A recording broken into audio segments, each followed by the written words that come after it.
Maya. I just found out the Maya's family's run hotels for 500 years in China. Is it China? Japan. I did not run hotels for that long. So, I'm excited to be here today. I'm thrilled to be here. And how many of you guys know what you want to do when you grow up? Raise your hand. Exactly. That's why I'm here today. And because I was in the exact same spot as you at the exact same time and place. Who is this man? Yeah, that would be me. So, my dad was from New Zealand. No whistling, please. My dad was from New Zealand. He was a part Maori young man by the name of Kingi. And he wanted to be the first Maori chiropractor. And so to do that, you had to come to America in the 1950s. There was one school. It was in Davenport, Iowa. It was called Palmer College, and that's where we met my mother. So he came in, they met there. So I get to say I was born in Iowa.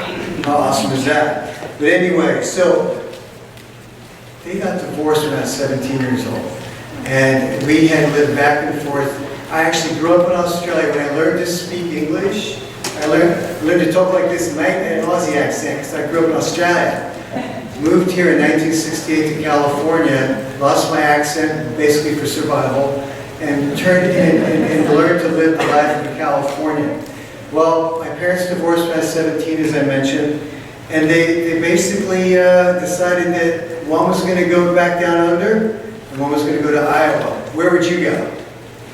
Down under, baby. So we chose my dad, his path. So we went down to Australia and New Zealand. So down in Australia, New Zealand, I got to meet my family, my relatives, my grandfather, Kingi, who is a Maori, a full-blooded Maori, and this is an amazing guy. Taught me my first haka. Later, I'd get paid to do it, $4.25 right over there at PCC, and that was coming much later. But ultimately, I learned about my Maori culture, and it was awesome. But after about 9 months, my sister and I convinced my dad, let's go back to California. So we convinced him to move back. And as we got back, things changed because he brought with him a 26-year-old girlfriend. And she moved into the house, and all my friends thought she was hot. And I'm like, this is very uncomfortable for me. You know, she looks closer to my age. Just things weren't going right, I didn't feel right. So I called my mother. I said, Mom, I don't know what I'm going to do. When I was 19 at the time, I looked at my dad and I said, hey Dad, what should I do with my life? He's like, I don't know. So I called my mother and she said, come out here, I'll get you in school. So the biggest thing I owed my mother was she pulled strings. I never took an SAT, I never took anything. She was friends with the registrar. So she was out at Graceland College. Have any of you heard of Graceland College? Yeah, it's the reorganized Church of Jesus Christ of Latter-day Saints' college. And I was raised in her church. So I was actually raised with the reorganized church is basically a Book of Mormon and a cup of coffee. So it's a little bit different. And so we didn't have standards. And so she says, come out, come out. So I came out and she introduced me to this guy. And Kawila Clark was the most awesome guy. He was the quintessential Hawaiian. 6'2", 240, all muscle, black belt, former football player, but an art major. He had it all, man. He had it all. And so Kawila, he hooked up with me, he goes, hey, so you're Maori, right? Come. Here's what I want you to do. You're going to be part of our Native American Cultural Awareness team. Because in high school in California, all surfers take ceramics class. So I was a really good potter. And so he's like, you're going to come with me this summer, we're going to go tour the country, and we are going to teach the Native Americans how to make pottery. Jimmy over there is going to teach them how to make arrowheads. They've forgotten everything. We're going out. So we got engaged in this. He got me into martial arts. And we started getting more engaged, and I got more in touch with my roots. And so then the most brilliant idea came up. He goes, January. How cold do you think it is in January in Iowa? Guess. Yeah, negative 15. You can get down to negative 30. Man, that's cold. And he goes, January. If you can get your hands on $1,000, I'm going to have a class. We're going to go to Hawaii, study the art of Hawaii, and you get 3 hours credit. Dad, you need the money? Boom, I'm in. So we come here, we come to Hawaii, and we're all over the place. And our crowning jewel for the event is to come here to PCC. So we come to PCC, we're walking through the villages, and after the Samoan village, We go into the Maori village, and all of us are basically from Iowa, and the Iowans don't, it's like, well, we don't feel like tourists. Well, you're at a tourist attraction. But anyway, so they're talking to the Maoris going, hey, this Kingi, he's a Maori. Kingi, he's a Maori. Oh, really? So they come over, they start kind of, questioning, yeah, who are you? You know Lou Kingi? Yeah, it's my grandfather. Oh, hey, you know Lata? Yeah, it's my grandmother. So they knew my family better than me. And they go, why are you in Iowa? So I don't know. And so they began this attempt to get me here. Now you got to visualize this now. This is 1980. Most of you weren't alive. So here's how it worked. They would write a letter. How are you doing? 3 weeks later. Fine. How are you? So these were letters, right? It was very slow back then. It took 2 years before I finally decided to come. So I found a bishop down in Kansas City, which was just south of there, and got my haircut. Sad day, but got the haircut and came here, and everything worked out. And brought with me my ceramic skills. So that's me making a pot there, and Kawila made big pots. So he taught me how to make big pots, but I had a lot of help with Jan Fisher, who used to teach here, and so. And I got that job that they promised. But you know what? It was harder for me to get a job in the Maori village than it was for me to become a vice president of Marriott, if that makes any sense, all right? It was a tight-knit group. So the Hawaiians had mercy on me. Rick, over here, raise your hand. This is my supervisor. And that's me working for him. And so ultimately I worked on the lead canoe. That was my first job, and I became a Hawaiian dancer. And so I danced at the night show. And one day they came to me and said, hey guys, Spencer W. Kimball, how many of you guys know who he is or was? He was a prophet. Spencer W. Kimball's going to come here, and he's going to speak to the night show cast. He's going to come out, and he's going to talk to all of you one-on-one. He's going to shake hands with you. You're going to have this experience with him. So, I looked at my friend and said, you know what I'm going to do? I'm going to walk up to him and say, are you a prophet of the Lord and Savior Jesus Christ? Because I was still in the organized church. And some of my friends said, don't do it, Rob. Somebody said, go for it, go for it. So for a whole month I bragged. I bragged for a whole month. Hey, I'm going to walk up to you and say, you're a prophet of the Lord and Savior Jesus Christ. So I'm like, I'm doing this all over campus. It's getting out of school. I go, Kingi, are you really going to do what I heard you're going to do? Yeah, I'm going to do it. So night comes, he's here, he's eating. You see, they're all in there. The guy comes walking out. Hey, brothers and sisters, the prophet's here. But I have some kind of bad news. He's not going to be able to speak to you because he's not feeling well. Look at my friends. This a big chance blown. He comes walking out about 5 minutes later. And what did he do in Polynesia when the prophet walks out? What song does everybody start singing? We thank thee, O God, for a prophet. So they're doing that as he walks across. He gets at the mic. Song stops. First words out of his mouth. Well, thank you for singing that song, because I'm a prophet of the Lord and Savior Jesus Christ. My friend's like, yeah! I'm like, oh! We brushed it off.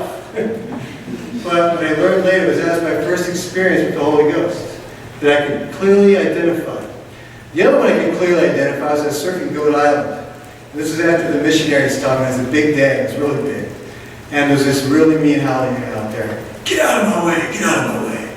He's just being a real jerk, and waves are popping around. We're just trying to survive out there. And I just started, getting discussions from the missionaries. I remember I put my head down and said, okay, Heavenly Father, this guy's a jerk. Can you please help us out here? It's kind of scary. And I look up, and man, there's a big wave coming. I look back, and he's still hassling one of the local kids. So we're all scratching to get over the wave. It looked like as high as that wall there. It probably wasn't, but it looked that big, Right, Jack? It looks that big. And so you're paddling out, and we go up over the wave, and as I look back, the wave crashed on him and took him away, and we never saw him again. I'm like, wow, prayer works. This is good. I'll use that again someday. Carried on my job. Thanks, Rick. He made me most improved. Yeah, that's awesome. I actually saw the certificate. I still have it. And so ultimately, and then something happened. So what I brought with me from Iowa was a Hawaiian girl. She was going to school there. Her name was Kathy, and she lived in town. She was also a member of the organized church. And we were tight, and, so So we went one night, I'm in the night shift, I finally got the job as a dancer, and we went to Hawaii. And we went for Korean food. And Hawaii used to have this road that was kind of a long, sloping curve. They bypassed it now, because probably one of the reasons. But ultimately, you know, if you're ever fantasizing, you're driving, and you imagine, like, what if you're driving this way, and the car's coming this way, and it comes in your lane, what are you going to do, right? Well, it happened. He comes out, he's trying to pass, he's in my lane, I pull off onto the gravel side. He ricochets off the car, he's passing, hits those two cars, they go off the highway, and he head-on collision into us. So my head goes in the dashboard, I have a nice scar here from that. My right kneecap's shattered, Kathy's under the dashboard, broken hip, broken ankle. I don't remember anything. I wake up after being helicoptered maybe back to Queens. So I wake up in there, and I don't know where I am. I've got this thing on my chest. I got a thing called a contusion. You know what that is? It's a bruise. It's so bad the blood comes out of your skin too. So it's like an ultimate bruise. It's on my chest, and it's shaped like a steering wheel. My leg's up in a cast. I see these two guys stick their heads in. They're like looking in, and they leave. And the nurse, who are those guys? She goes, those are your ambulance drivers. They wanted to see how you're doing. Oh, that's nice. That's really nice. No, they had a bet. They wanted to see if you're dead. So, the missionaries used to come to, I lived on Yosemite Street. They used to always come. Because, you know, you live with 3 or 4 of your missionaries, they're all sending your name in, right? And so I look out the window, I have a bike strategically at the back, and hop on it right away. So here they are, I'm back now after the accident, broken leg, full cast, crutches. I look out, oh, it's them. So I hobbled in the door, let the missionaries in. They come in. I'm like, here's the deal, man. I don't want to join your church. I'll let you come, but don't try to baptize me. I just want to learn the differences between the two faiths. Third discussion. Daren, we'd like you to go and enter the waters of baptism. I'm like, get out of my house. I shoot him away with my crutches, kick him out of the house. I'm still trying to figure out how they got back in. But anyway, 18 months later, I forgot to show you this. Yeah, that's my knee. That's one of my knees. 18 months later, I'm down in Australia. My dad's still living there. He's still with Gwen. And it was New Year's Eve, typical non-member New Year's Eve. It's out of control. I come home to Hawaii. I'm living at the end of the point. Last house on the end of the point. I don't know if it's still there. Like a lot of buildings are gone now. But anyway, it's sad when you get older. But I get out, so I'm living there, and I said, you know what? I've been having missionary discussions 18 months. I got to figure this all out.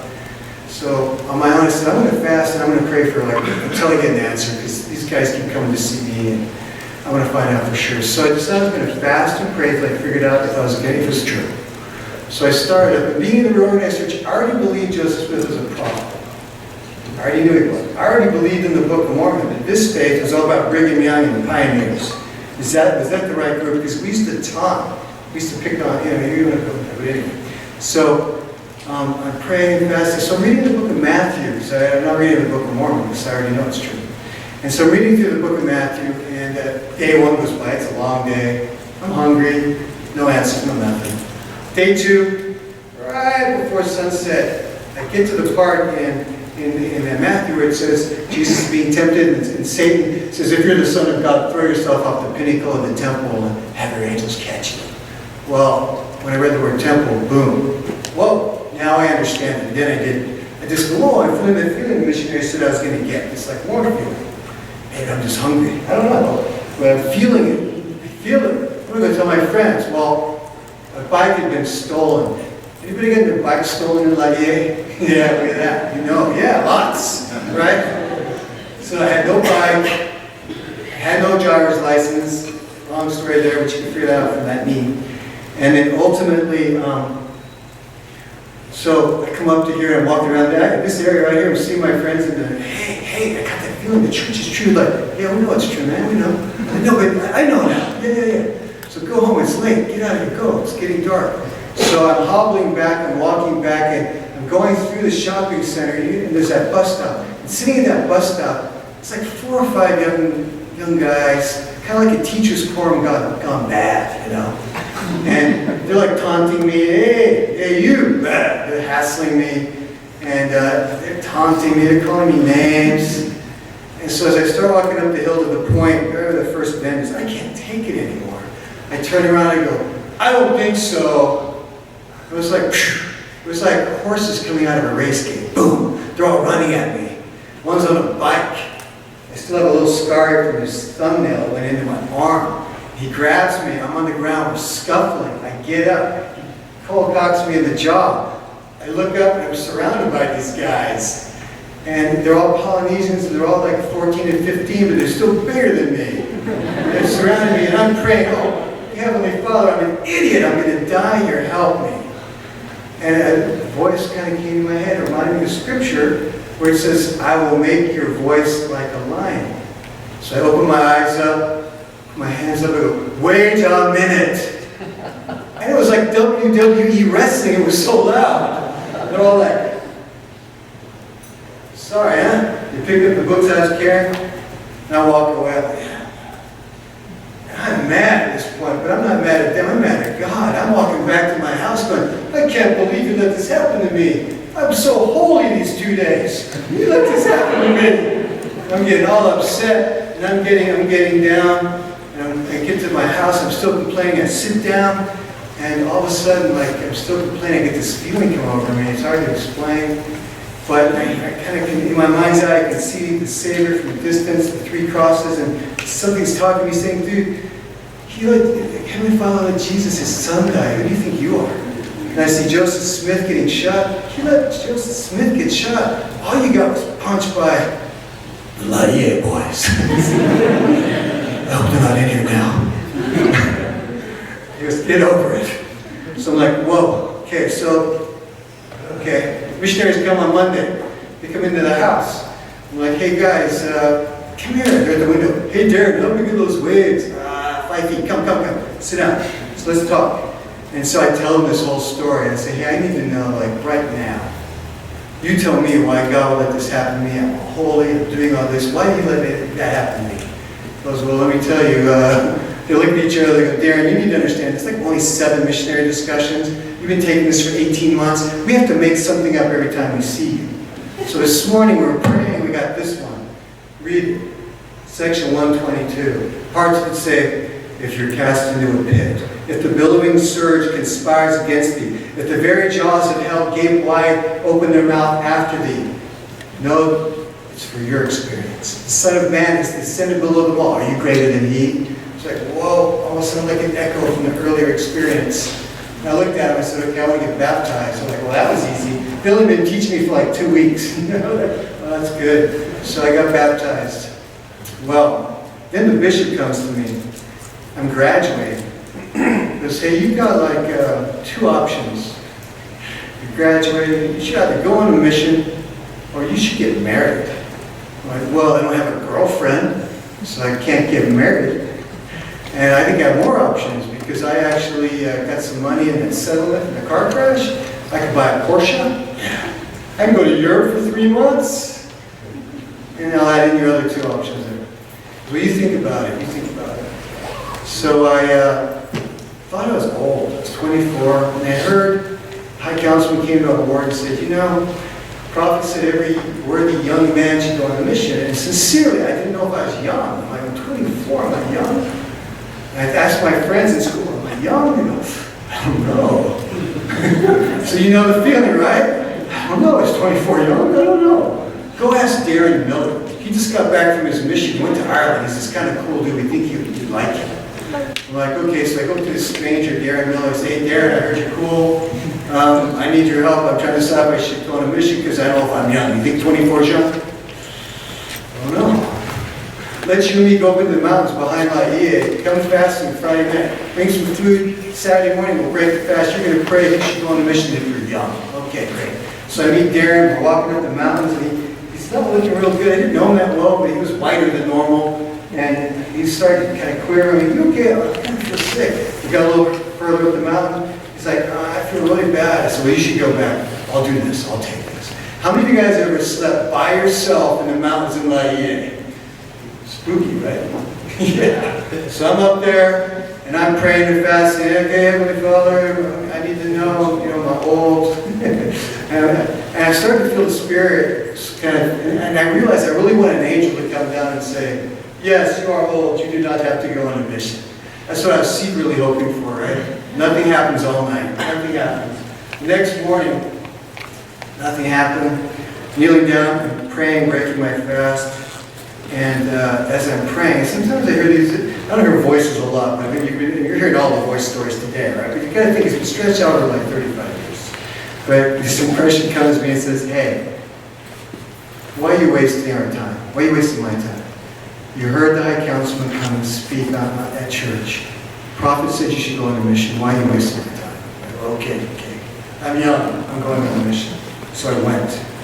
And they sent me to, I graduated first, and is Shane Fukino here? There you are. See that man right here? That's your dad. That lady right there, give me that one. But anyway, so that's graduation day. I go on a mission. I get sent to California because I guess God knew I spoke fluent Californian and did a lot of work. But on my mission, I mostly knocked on doors. Pretty much knocked on doors. And broke up concrete occasionally. So I'm on my mission, and I'm getting ready to go back after my mission. I still have a clue what I'm going to do still. My dad was going to be a chiropractor. He wasn't happy with me even going on a mission. He goes, those Mormons, they have a hold on you. Why are you wasting your time? So I come back. He still wants me to go be a chiropractor. I did a survey. I did a little test. So ultimately, it was just very stressful. So I come back to this area here, come to school, and BYU-Hawaii had mercy on me. The art department said, Daren, why don't you teach summer school till you figure out what you're going to do with your life? And we'll let you do that. And I said, oh, great, I'll take that. I'm still trying to figure out, BYU accepted me in Provo, but I didn't really want to go there. It's like, what do you call it? The guys have always graduated but don't know what they want to do with their lives. They actually had a write a program back about that. And so then I got a phone call from the career placement person here at the school, Callie Adler. Hey, Daren, there's a job opening at Turtle Bay. Don't know exactly what it is, but they say if you have two years experience, maybe look at your mission, and a college degree, they don't say what it is, maybe they'll hire you. So, okay, awesome. So I get the interview, I go down, I get in this interview with Chris Wishers, and I'm with Chris Wishers, and he says to me, he's the vice president for the region, he goes, hey, Daren, here's the deal. United Airlines is going to go on strike. When they go on strike, 27 flights a day are going to stop coming here. We're going to dry up, man. We need business. We need somebody to drive all the way to the other side of the island and knock on doors and try to find business. Have you ever had an experience where you had to go and knock on doors? I'm like, seriously? They hired me the next day. My whole career came to me in hotels because I could say, yeah, I knocked on doors. So they hired me and things went pretty good. And that was like the view from our offices. Life was going really great. And then I started to use the same principles I learned on my mission. My job was to go find people to go there. So every morning I'd kneel down and pray. I'd go try to figure it out. Where do I go to find business? And so there's only like 10 towers, right? And so I'd be going up and down these towers so much. People like knew me. They had my business card in the corner there. I started to get business leads, like a whole lot of leads. And I didn't, and being a return missionary, and back then we didn't have the security you have now. So I was making I would make 20 calls a day. So I go to 20 different offices a day. So I was doing 100 of these calls a week. And in sales, the more you call, the more you get, right? It's that simple. So we'd be having these like regional meetings, and all the Hilton guys would meet at the Hilton Line Village, and we'd have our updates. Okay, Sally, tell us about what you did this month. Well, I made 25 outside sales calls, and I got one lead. Okay, how about you, Billy? I made 45 outside sales calls. Kingi, what'd you do? I did 400 outside sales calls, got 40 leads. Like Brownlow, right? So I did, but I started getting blessed, right? And then this guy came to the hotel named Brian Stevens, and if you go into the travel hotel industry, he's still out there floating around. He runs a company called Conference Direct, and Brian was a VP of sales for Hilton. He goes, hey, I like this Kingi guy. We need to get him to the mainland. We need to send him someplace where he can really grow and develop. They sent me there, LAX. That's the LA Airport Hilton. I'm like, really? This is a promotion? So I ended up in Los Angeles, and that was the start of my career with Hilton. And from there, things were going pretty interesting. And then ultimately, my wife and I ended up in Minneapolis. Because in one of my jobs, I got to actually go to Hilton Waikoloa Village and be the director of sales there. But she got allergic to the volcano. So here's a lesson. Your wife and your partner, whoever it is going to be really important in your career. You're going to include them, you're going to need to, because it's super important. And so she was allergic to the volcanic ash at the bottom. Like, seriously? The only job opening they have was Minneapolis. Colder than Iowa. So we went and we moved there. And then things were going interestingly tough there. It's very tough. And you're going to learn when you get out there in the real world, it's tough. Kind of tough like school stuff. I had a hard time graduating from this school. I thought it was tough. But it doesn't get easier. But anyway, but it can be fun.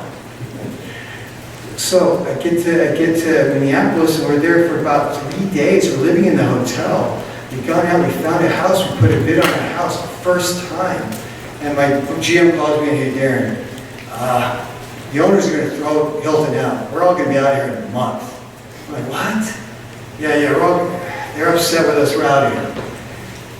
And so I went to my friend who was actually from my mission. He just happened to be in the ward I lived in. One thing Kauila, the Hawaiian, taught me that's true, there is no such thing as coincidence, all right? So I go to this guy and say, hey, can you give me a blessing, man? I need guidance. I'm in a stress situation. I don't know if I should buy my house or what. And so yeah, give you a blessing, gives me a blessing. And the blessing says, counsel with your wife. So I go back to the hotel. My wife is pregnant, fiercely pregnant. And she's in bed, not doing well, and she's like, I tell her this story, because some guys say, oh, I would keep my wife for a while. No, for me, I had to include her. Included her, she goes, well, listen, you go do what you got to do, I'll pray, I'll get scriptures. Okay, great. I come back that night, she goes, I got our answer. What's our answer? I was looking in DNC, it says, build up thine house. I think we should stay, just go for it. Okay, so we did. A week later, all went well. 6 months later, Hilton came in, kicked out the crazy owner, and bought the hotel, so Hilton owned it. So I had a job there. So ultimately, though, I was not very excited to be in Minneapolis, so a lead came open in Hilton in Washington. And so I thought, man, Washington, D.C. now, this is awesome. How awesome is this? And during this time, I tried to I met people at Marriott, but every time I got in meetings with people at Marriott, back then, because not everybody's a Mormon at Marriott, and they'd be reading my resume and they get to the bottom, oh, BYU, are you Mormon? They couldn't ask me that, but they go, oh, BYU. And I always had the feeling they thought, oh, he might have some kind of unfair competitive advantage. And you're going to run into that in your career. I remember being at headquarters, and being with the SSVP, he's taking me out for, hey, I'll take you out for coffee. Oh, that's right, you don't drink coffee. Yeah, you run on unleaded, huh? Yeah. He goes, I think you guys maybe have an unfair competitive advantage because while we're struggling to wake up, you're already out there. Yeah. He was a great guy, but it's true. So I had a lot of bad experiences with interviewing with Marriott. We're going to get to Marriott in a little bit. And so we're here at Hilton. My boss is psycho, like a nut job, 100%. He thinks he's like General Patton. He's running a hotel in D.C. He thinks he's equivalent to the President of the United States because the President, like, that speech is in his building, you know, he's out there. And Bill Edwards. And so when I got there, the hotel was super behind in business. It was struggling. And so here's how my first annual review went with Bill. All right, Daren. All right, you caught up on that deficit. We were behind. I'm going to have to get those numbers audited. And your team really likes you. Your numbers are the highest we've ever had. Your team's really positive and motivated. They really are working. I just don't think you're the right guy for the job. All right, great. And so another lesson I can share with you. If your supervisor doesn't like you, my supervisor liked me. Yeah, that supervisor didn't like me. And it was because I was a Mormon. Yeah. He was like this religious guy. I won't say we're religious, but he was in a super society, and he'd walk into my office and say, when you're listening on the radio there, is that the Mormon Tabernacle Choir? I said, no, it's AC/DC, Hell's Bells, actually. And so he was just a total jerk to me, and I told my wife, I said, this guy is out for me, I'm doomed. And so the guy across the street at the Marriott came and I met with him, and we were talking. He goes, dude, why don't you come work for me, be my assistant director? I'd love to have you come work over here. And I had read Marriott's book, The Spirit to Serve. There's a super culture in there. And in that culture, it says if you take care of the employee will be happy, and in turn, the employee will take care of the customers, and the customers will come back. Hilton did not have that. Hilton's philosophy, my last day with Hilton, I remember they said to me, last week, I'm walking to the back of the house, the comptroller goes and said, hey, the big boss thinks that you're way too kind to your people. A man in your position should not be so kind. All right, duly noted, thanks. When I got my job in Marriott, I was walking in the back of the house, Human Resources pulls me aside, Daren, you can smile and say hi to the employees. Well, I got this, I can do that. Right? But I'm still at Hilton, I'm going through this nightmare. And I end up getting a job interview in Memphis, Tennessee. I meet a Mormon guy down there named C.E. Zobel. He's currently the state president of Memphis State. And I fall in love with this job. And I convinced my wife to come down and look at it. She's like, dude, they kill Mormons in Memphis. Don't you know this? Plus, how big is that hotel? I kind of guess like 398 rooms. I never worked in a hotel that small. It's like, we can't go, but I'll go with you and we'll look. So we went down, we did the thing. I took the job, they made me an offer. And flying back on the plane, she writes me, no, I can't go through with this. Get back to Hilton. Crazy boss had already heard I was down there somehow. He had all these connections. He's like, get in my office. I heard you're down there in Memphis. If you don't work for me, you get out of here. You just let me know. I'll let you know, I called the Mormon guy, CSC, I'm in trouble here. He said, dude, everyone thinks you used us to get ahead of Hilton. No, I'm suffering. It's not good. Brought in my good friend who was a former bishop. I said, my wife doesn't want to go. He goes, Daren, you're sealed in the temple. She's getting a stupor thought. You're one. If she's not feeling good about it, you go with her. Okay. So we stay. So I'm thinking, man, my life's horrible. This is bad. And he starts making me come in on Saturdays. So he's like, make my life miserable. CE calls a couple days later, hey, I want to talk to my friend David Lee. He knows somebody at Marriott. Like, Marriott doesn't like me. I'm like, I never do well with him. Calls back another week later, why don't you call my friend? All right. I call his friend, I said, he goes, what are you doing today? He said, nothing. He goes, why don't you come to lunch with me? Bill Marriott is speaking at the luncheon. I said, all right. Call my wife, hey, I'm going to lunch with Bill Marriott. And I used to brag to her. I said, hey, we live in D.C. I think if I ever met Bill Marriott, he'd hire me. She's like, you are the most arrogant man I know. So anyway, Bill Marriott speaking. My bishop is actually sitting at my table because it's the law, J. Reuben Clark Law School, and he was a lawyer. And after he's speaking, I looked at my bishop and said, I have a prompting. I'm going to go up, I'm going to give my business card to Bill Marriott. Let's go for it. So I go walking up there, and now that I know Bill Marriott, he's in line, and it's a long line, and he's getting ready to leave. I reach out and I touch his arm. He looks back, pull up my business card. I'm like, my name's Daren Kingi, I'm a member of the church, I work for Hilton. You've taken a lot of business from me over the years, and I promised myself if I ever had a chance to meet you, I'd be aggressive and do it. He goes, oh yeah, Hilton's been a good role model for us for years. And he walks away. Oh, I'm a loser. This blew me up. I went up the hallway, I kicked myself. I was so ashamed. Well, 10 days later, I get a voicemail on my phone. Daren, this is Mike Beardsley. I'm Senior Vice President of Sales and Marketing for Marriott Corporation. I'm following up on a meeting you had with Bill Marriott. I'm like, yes, a meeting. If you want to meet, let's meet for breakfast. I want to talk to you about something. So I do not bring my resume. I don't want him to know I'm a Mormon. We get in this meeting. He's talking to me, describes the job. Well, you'll be in the biggest hotel we got. You'll also have all the other hotels after about a year. You'll be overseeing all of New York, about $1 billion in sales. Yeah, I'm going to go talk to my wife. Yeah, of course, we take the job. Two weeks later, I'm working for Marriott. So I'm loving life. I'm loving life at Marriott. They put me in, I'm in the heart of Times Square, man. 2 years earlier, I'm in Minneapolis. I'm like, how did this happen? And my boss comes to me and goes, hey, you're coming to London with us, right? I'm like, yeah. What's London?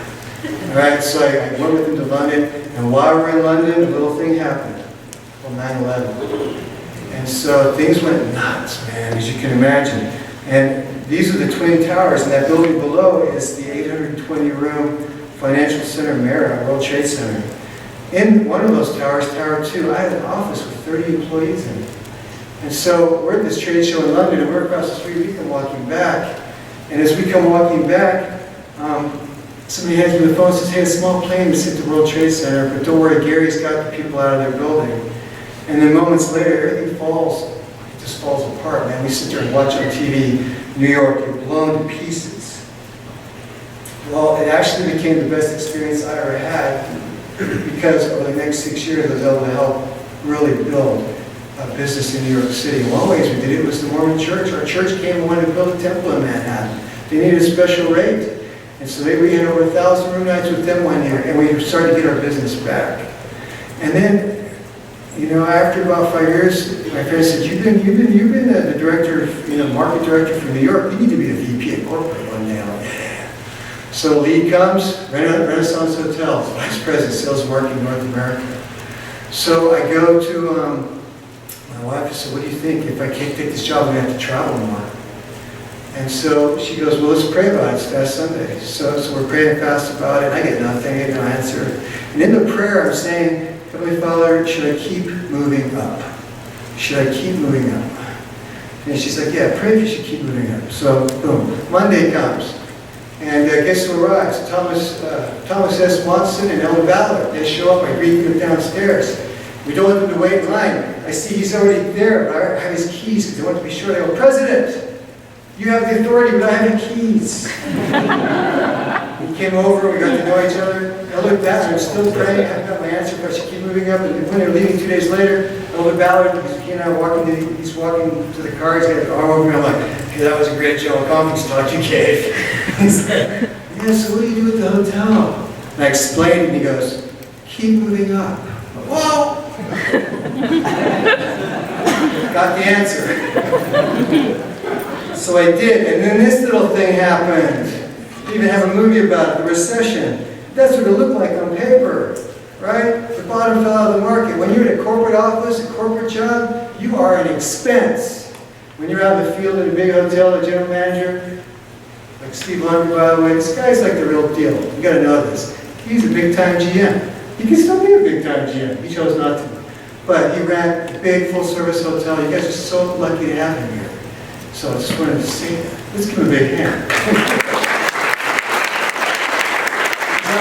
In my career, I was about to meet him.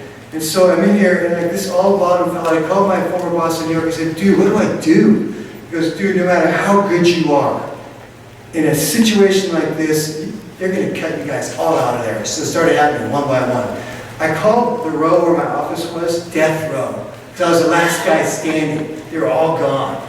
I couldn't figure it out. I mean, one day my wife goes, let's go to the Steak Temple Day. I said, sure. So we go walking to Steak Temple Day. I go walking in, and as I walk into the temple, I hear one of those voices again. It says, you're going to lose your job. I go, oh, I didn't come for this. I came for spiritual upliftment. You're going to lose your job. I'm like, oh, gosh, so stressed. I sit down next to a guy who's going to become the bishop. He goes, is your job safe? I don't know. And then I remember I called another friend, and he was my missionary companion. He says to me, maybe you're just really spiritual and you got somebody else's message. Yeah, right. I told my wife, she's like, well, you need to figure it, we got to figure this out. So I start praying and fasting. And this is what I call the miracle of the whispering wall. And the next day at work, I'm sitting there, and I hear them talking about me in the office next door. My boss had moved her desk next to the wall. So I hear my name, so I close the door, and turn off the air conditioning. I pick up the cup. I'm listening, and they're going, Steve Heitzler called. He wants Daren to come. They're doing this Salesforce 1. They want Daren to come to California. Will you tell him? I'll tell him, but I just want to make sure we can keep that. I need that position still, even if he goes. Oh, yeah. You have funding until 2009. Whoa! So my job, the reason I was still there is I was funded till 2009, but after 2009, I would have been gone. So I'm like, wow. So I wait. The boss never tells me. She never tells me that. Anyway, so I get to California on a sales trip. I call Steve. Hey, Steve, I play dumb. You got a job, right? I think I might try out for your job. Yeah, you should. Did they not tell you about that job? I said, yeah. We called about you. I said, oh, really? Because, yeah, you should apply, but There's no guarantees. You're going to have to do a 7-hour simulation. You're going to be in a room. They're going to bring in actors and actresses to pretend one's your boss and one's your admin and one's an angry union leader. And you have to do this 7-hour. Okay. So I went through all that process, went to praying and fasting because I'm not good at math. I'm an art major. I make pots. So Steve's like, oh, man, I never knew that about you. And so I got the job. But once again out there, after about 5 years, things started going weird again. So I started, praying and fasting again because it just didn't feel right. And ultimately, I got a blessing from my home teacher. Got a call from Steve Heiser, dude, I don't know if this job is going to last. Things are falling apart. Didn't do the budget right. I don't know if the job is going to be around. So then they started offering me demotions. Oh man, that hurts you. That hurts. Like, dude, I've never even done one of those jobs for you. How do you know I'm any good at being a director of sales? Well, we don't have any 1,000-room. Guys have never done 1,000-room hotels, and you have. Would you do that? And then I heard, keep moving up, right? Elder Valley. So I called my good friend who's a patriarch. I said, man, I told him a story about Elder Valley. When does keep moving up end? Because I don't think it does. So ultimately, I prayed, fasted, ended up saying goodbye to Marriott, and ended up at Indy, and that's where I am now. And that guy in the front seat's my CEO. You know who he's like a direct relative of? Spencer W. Kimball. We just found out 3 weeks ago. I was showing him his family tree. When you're doing your career, I want you guys to remember to stay balanced. All right? This is one thing I didn't do. And this is me. I quit surfing for 23 years. And I just got back into it a decade ago. I never did ceramics until this Christmas. That's my daughter who's a student at BYU, who's an art major. And the last thing is this book. I'm just going to say, we're at the time here, but ultimately, it's a great book. It's a Pulitzer Prize winner. It's about surfing. And this is about opening your mouth. Speak to strangers. So I read this book, and in the book, the guy's talking about, he's always talking about his surf buddies. He goes, my last surf buddy lives here in New York, and he has a bad hip, and he's a Broadway dancer. So I'm surfing this summer. I'm laying on the beach. I wake up, I'm watching this guy really rip, really good, surfing well. He comes up, he sees my board. Hey, Ben, that's a nice board. We start talking. He starts talking, he's saying stuff. I'm like, so what do you do? He's like, oh, I'm a dancer. I just got a hip replacement. And in the book, he's talking about, oh, he's got a bad hip. I go, you the guy in the book? He's like, yeah, I'm the guy in the book. So talk to strangers. Remember your mom and dad told you not to do. You have to meet people. It's an exciting thing.